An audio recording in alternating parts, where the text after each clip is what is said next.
Hello friends, welcome to my fifth video of the series Math for Machine Learning. Today I will be talking on analytic geometry. Let us start with inner product and norm, the two notions readily used in analytic geometry. So for two vectors x and y, two intuples x and y from Rn, the inner product xy is defined as inner product xy equal to sum over I xi yi. So that's the definition of inner product. Inner product of xy equal to sum over I equal to 1 to n xi yi. That's the straightforward formula for inner product. From that, we can derive the norm of x. Norm of x equal to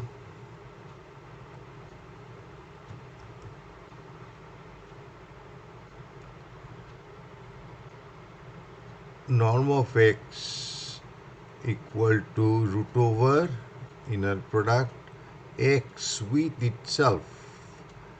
That is the length of the vector. That is same as root over sum over I xi square. That's the inner product. So that's the length of the vector I, or the distance of the point x from the origin.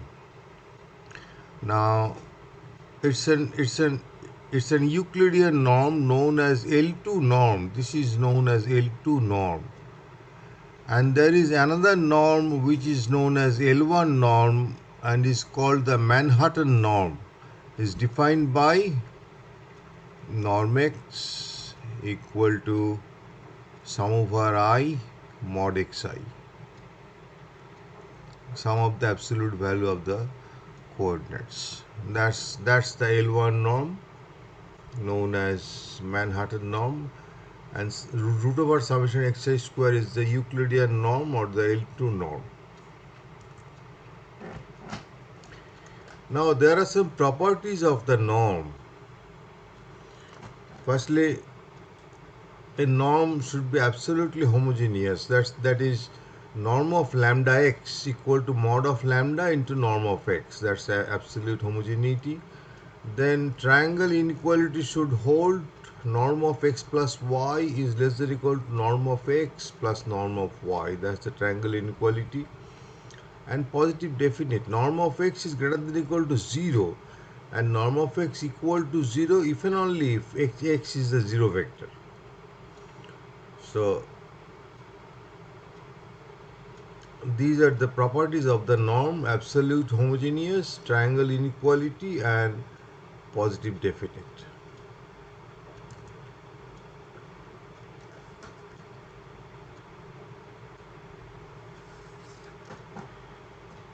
Now let us bring in the matrix. Suppose we have a m by n symmetric positive definite matrix. A matrix a n by n is symmetric positive definite if A is symmetric, that is A transpose equal to A, that's the symmetric, and A is positive definite for all x in vector space minus 0. You remove 0 from the vector space. Then for all x, which is for all non-zero x vector, x transpose Ax is positive.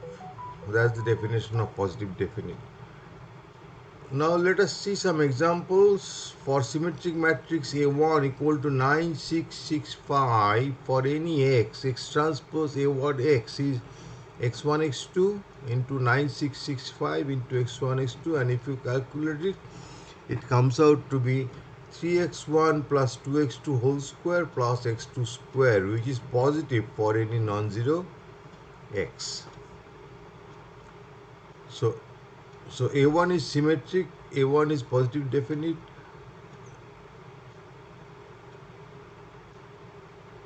So A1 is a symmetric positive definite matrix.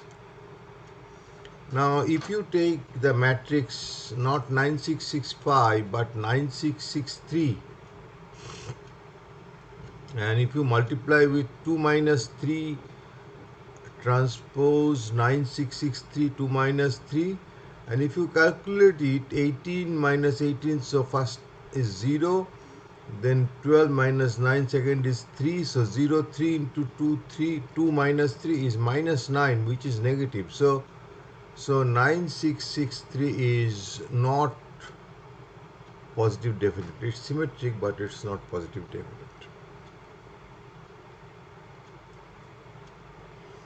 Now, for any symmetric positive definite matrix A, we can construct an inner product.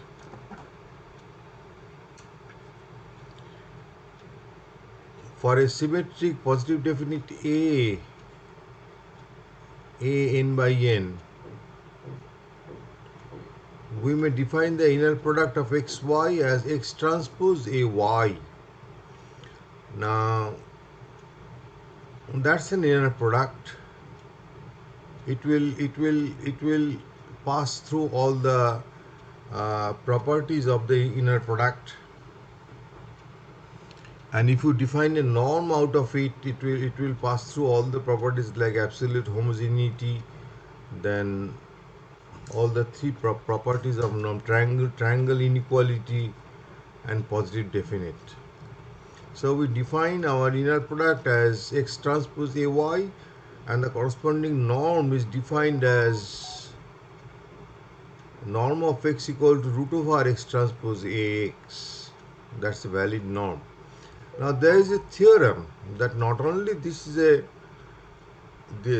an inner product, but any inner product would be of this form x transpose ay for a symmetric positive definite A. If given an inner product in Rn, it is an inner product if and only if there is a symmetric positive definite matrix A n by n such that for all xy are in A, for all xy in Rn, inner product xy equal to x transpose ay.